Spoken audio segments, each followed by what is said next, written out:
ঈদ মোবারক everyone, সবাইকে ঈদের অনেক অনেক শুভেচ্ছা অভিনন্দন। নিশ্চয়ই খুব ভালো আছেন। আজকে আমাদের হাতে রয়েছে সিম্ফনি Z60। সিম্ফনি Z60 মাত্র 10,000 টাকার একটি স্মার্টফোন, কিন্তু এই ফোনটা যা অফার করছে আমরা অনেক 15,000 টাকার ফোনেও পাই না। যেমন এটাতে 90 হার্টজের প্যানেল রয়েছে, এটাতে 5000 mAh এর ব্যাটারি রয়েছে, বক্সে আপনি পেয়ে যাবেন 18 ওয়াটের চার্জার, 18 ওয়াটের ফাস্ট চার্জিং সিস্টেম। দেন এই স্মার্টফোনে 52 মেগাপিক্সেলের মেইন ক্যামেরা রয়েছে, সেকেন্ডারি নয়েজ ক্যান্সেলেশন মাইক রয়েছে, সাইড মাউন্টেড ফিঙ্গারপ্রিন্ট স্ক্যানার আর ডিজাইন। তো আমাদের এই দেশি ব্র্যান্ড এত কিছু 10,000 টাকার মধ্যে যে নিয়ে আসলো, সেগুলো কি আসলেই ভালো রেজাল্ট দিচ্ছে, সে বিষয়টাই খুঁজে দেখতে চাই আজকের ভিডিওতে। আচ্ছা, তো এই স্মার্টফোনটা কিন্তু বাংলাদেশ মার্কেটে দুইটি ভ্যারিয়েন্টে লঞ্চ হয়েছে, 464 এবং 364। 364-র দাম 9,999, 464-র দাম 10,499। 500 টাকা বেশি দিলে আপনি আরও 1 GB র্যাম বেশি পেয়ে যাবেন। তবে সিম্ফনিকে অবশ্যই ধন্যবাদ জানাতে হয়, তারা দুটো ভ্যারিয়েন্টেই 64 GB স্টোরেজ দিয়েছে। তো স্টোরেজটা বেশি হলে আমাদের জন্য একটু সুবিধা হবে লং রানেও। তো স্মার্টফোনটা না, মানে ওই যে এখনকার দিনের যেমন আমরা দেখি স্কোয়ার বক্সি টাইপের একটু রেয়ার প্যানেলটা ফ্ল্যাট থাকে, এটা এক্স্যাক্টলি সেরকম।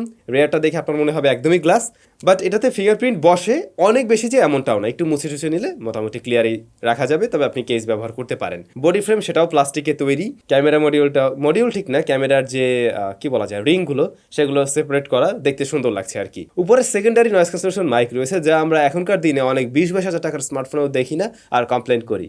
সো সিম্ফনিকে এখানেও একটা থামস আপ। আর সাইড মাউন্টেড ফিঙ্গারপ্রিন্ট স্ক্যানার, এইটা মোটামুটি ফাস্ট অ্যান্ড একুরেট। 10,000 টাকার মধ্যে আমরা এই জিনিসগুলো পাচ্ছি, এটা অবশ্যই ভালো একটা বিষয়। লেফট সাইডে ডেডিকেটেড সিম কার্ড স্লট রয়েছে, নিচে USB Type-C পোর্ট, হ্যাঁ এটাও কিন্তু নোটিসেবল বিষয়। দেন 3.5mm হেডফোন জ্যাক আর স্পিকার গ্রিল রয়েছে।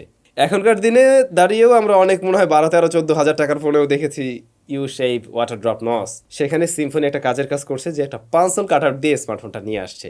এই ডিসপ্লেটার সাইজ হলো 6.52 ইঞ্চ, যা HD+ রেজুলেশনের, 720p রেজুলেশনের। আর এর PPI ডেন্সিটি হলো 263। তবে এখানে আপনারা 90 হার্টজ হাই রিফ্রেশ রেট পাচ্ছেন, বেশ ভালো। আমি এইখানে রেজুলেশন নিয়ে মোটেই কোনো কমপ্লেন করব না, কারণ এই ধরনের বাজেটের স্মার্টফোনের যে প্রসেসর, সেটা মোটামুটি দুর্বলই হয়ে থাকে আমরা জানি। তো সেখানে যদি ফুল HD+ দেওয়া হয়, আমার মনে হয় না যে খুব একটা ভালো রেজাল্ট দিতে পারবে ওই স্মার্টফোন। বাট 90 হার্টজ আছে, এটা আপনাকে আরেকটু স্মুথনেস দিবে। এমনিতে স্মার্টফোনের টাচ রেসপন্স কিন্তু মোটামুটি ভালোই বলা যেতে পারে। আর ব্রাইটনেস ইনডোরের জন্য তো ঠিক আছে, বাট আউটডোরে একদম ডিরেক্ট সানলাইট এটা বেশ ভালো রকমের স্ট্রাগল করে। যখন কিনা শ্যাডো এরিয়াতে দেখবেন তখন বেশ ভালোভাবেই দেখা যায়।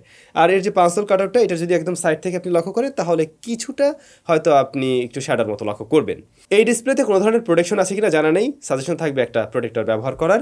কালার রিপ্রোডাকশন এটা ডিসেন্ট পর্যায়ে থাকে, খুব আহামরি ভিভিড কালারটা এমন না। মিডিয়া কনজাম্পশনের জন্য আমার মনে হয় এই ডিসপ্লেটা আপনাদের ভালো লেগে যাবে। SoC পারফরমেন্স সেকশন নিয়ে আমরা আলোচনা করতে চাই। স্মার্টফোনটা রান করছে Android 12-এ, আর এখানে প্রসেসর হিসেবে রয়েছে ইউনি SoC T606। রেগুলার পারফরমেন্স সে মোটামুটি সামনে নিতে পারছে। যদি আপনি 3 থেকে 4টা ভারী অ্যাপ্লিকেশন ব্যবহার করেন, সেটাও মোটামুটি সামনে নিতে পারছিল 4GB র্যাম ভ্যারিয়েন্ট।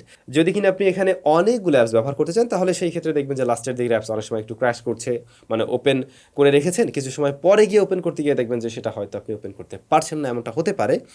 আর একটু ল্যাগিনেস চলে আসতে পারে। বাট ডে টু ডে ইউজেসে এগুলো খুব একটা আহামরি প্রভাব ফেলবে বলে আমার মনে হয় না, যদি আপনি 3-4টা অ্যাপ্লিকেশন নিয়ে অ্যাট এ টাইম কাজ করেন। এছাড়া আমরা একদম ফ্রিজ হয়ে যেতে দেখিনি কখনো, বিশাল বড় রকমের ল্যাগ পাইনি। আর এর UI এর মাঝেও অনেক আহামরি আমরা কোনো ব্লোটারও পাইনি। মাই সিম্ফনি অ্যাপস সহ মনে হয় আরও 2টা না 3টা জন অ্যাপস আমরা পেয়েছিলাম, যেগুলো ব্লোটার হিসেবে ছিল আর কি। যা বলছিলাম, 10,000 টাকার মধ্যে একটা স্মার্টফোন থেকে আমরা যতটুকু পারফরমেন্স আশা করি, তা মোটামুটি এই স্মার্টফোন ডেলিভারি করতে পারে। এখনকার দিনে যারা ফোন টোন কিনে, মোটামুটি এরকম চাহিদাও থাকে, আমি ফোনটা দিয়ে একটু গেমিং টেমিং করবো। তো এটা ভাই মাত্র 10,000 টাকার একটা স্মার্টফোন, এটা দিয়ে আপনি ভারী গেমগুলো প্লে করতে পারবেন না। পাবজি আমরা নামাতে পারছি, খেলাও যায়, ওরকমভাবে খেলে হয়তো সুবিধা করতে পারবেন না, বাট ফ্রি ফায়ার তুলনামূলকভাবে বেটার রেজাল্ট ছিল। কিন্তু আমি বলবো এটা দিয়ে একদম বেসিক গেমিং করলে আপনি করতে পারেন সময় কাটানোর জন্য, লাইক টেম্পল রান হতে পারে বা সাবওয়ে হতে পারে, এই ধরনের গেম প্লের জন্য ঠিকঠাক আছে বলা যেতে পারে। আর মাঝে মধ্যে আপনি ফ্রি ফায়ারটা ট্রাই করলে করতে পারেন। তবে বলে রাখছি, এই স্মার্টফোনে কিন্তু জাইরোস্কোপ সেন্সরটি নেই, যেটা একটা প্রয়োজনীয় গুরুত্বপূর্ণ সেন্সর। সিম্ফনি অনেক কিছুই দিয়েছে, চাইলে এটাও মনে হয় তারা দিয়ে দিতে পারতো। যাই হোক, আমরা এবার একটু কথা বলতে চাই এর ব্যাটারি নিয়ে। 5000 mAh এর ব্যাটারি রয়েছে, যেটাকে স্ট্যান্ডার্ড হিসেবে ধরে নেওয়া যায় অবশ্যই। বক্স আপনারা পেয়ে যাচ্ছেন 18 ওয়াটের একটি চার্জার, যা দেখে হয়তো অনেকের পছন্দ নাও হতে পারে, যে এত ছোট একটা চার্জার এটা আবার 18 ওয়াট ডেলিভারি করতে পারে। আসলেই পারে 18 ওয়াট ডেলিভারি করতে। তো এই কম্বোটাও ভালো ছিল 10,000 টাকার মধ্যে অবশ্যই, যেহেতু 5000 mAh এর ব্যাটারি যথেষ্ট বড়সড় ব্যাটারি, এটাকে দ্রুত সময় চার্জ করা যাবে। আর এই স্মার্টফোন ব্যাটারি ব্যাকআপও বেশ ভালোই দিয়ে থাকে। মাঝে মধ্যে ভিডিও টিডিও দেখছেন, ইন্টারনেট চালাচ্ছেন, সেই ক্ষেত্রে একদিন প্লাস সময় ব্যবহার করা যেতে পারে। লাইক এমনটা হতে পারে যে আজকে সকালে দিয়েছেন, পরের দিন দুপুরে গিয়ে আপনার আপনাকে চার্জ করলেও হতে পারে। আবার 90 Hz অন রাখছেন, সব কিছু ব্যবহার করছেন ধুমধামাক্কা, তখন দিন শেষে একবার চার্জ করলেই চলবে। আর বাকি ছিল ক্যামেরা। স্মার্টফোনটির রিয়ারে বলছিলাম 52 মেগাপিক্সেলের মেইন শুটার, সেই সাথে সহকারী সেন্সর হিসেবে রয়েছে 2 মেগাপিক্সেলের আরও একটি শুটার। আর ফ্রন্ট ফেসিং ক্যামেরাটা হলো 8 মেগাপিক্সেলের। তো এর ডেলাইটের ছবিগুলো আপনাদের দেখে কেমন লাগছে কমেন্ট করে অবশ্যই জানাবেন। যদি আমি আমার মতামত দিতে যাই, আমরা কালার শিফটিং দেখছি, কালারের অ্যাকিউরেসি নিয়ে একটু প্রবলেম পেয়েছি আমরা স্মার্টফোনে। ম্যাক্সিমাম ছবিতে আমরা দেখছিলাম কালারটা শিফট করছিল অনেকটাই, মানে এমনটা হয়ে যাচ্ছিল অনেক সময় লাল কালারটাকে একটু গোলাপি বানিয়ে ফেলছিল। এক্সপোজার ব্যালেন্সটা কখনো কখনো যদি মানে ভালো লাইটিং কন্ডিশন পায় সেক্ষেত্রে ভালো আসলেও মাঝে মধ্যেই আমরা একটু ওভার এক্সপোজ হতে দেখছি।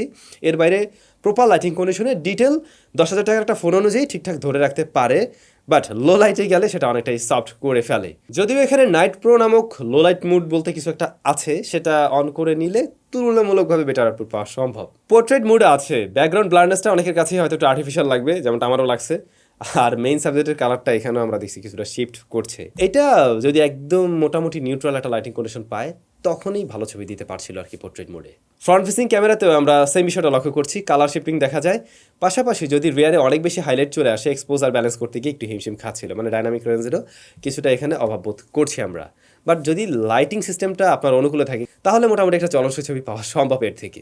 ভালো বিষয়, এই স্মার্টফোনের বোথ সাইডের ক্যামেরায় ভিডিও রেকর্ড করা যায় 1080p 30 fps-এ। ভিডিওতে কোনো ধরনের স্ট্যাবিলিটির সুযোগ নেই।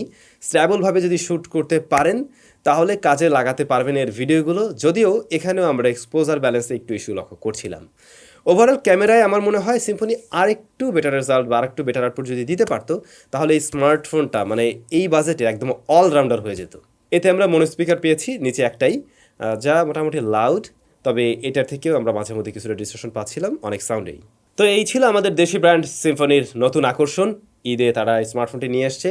এই স্মার্টফোনটার আসলে ভালো অনেক দিকেই রয়েছে, সেগুলো তো অলরেডি বলে ফেলেছি, আমার মনে হয় না আর বলার কিছু আছে। তবে যে বিষয়গুলোতে কমতি রয়েছে, যে জায়গাতে আর একটু ইমপ্রুভমেন্টের সুযোগ ছিল, সেটা যদি আরেকবার একটু আমরা ধরেই দিই সেই ক্ষেত্রে নেক্সট টাইম সিম্ফনি আশা করছি এই বিষয়গুলোর দিকে নজর দিবে অবশ্যই।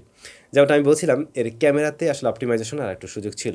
এখানে যে লেন্সটা ব্যবহার করা হয়েছে সেটার থেকে মনে হয় বা যে সেন্সরটা ব্যবহার করা হয়েছে সেখান থেকে আর একটু বেটার আউটপুট পাওয়া সম্ভব। তারপরে এখানে আমরা দেখছি অ্যান্ড্রয়েড 12 রয়েছে।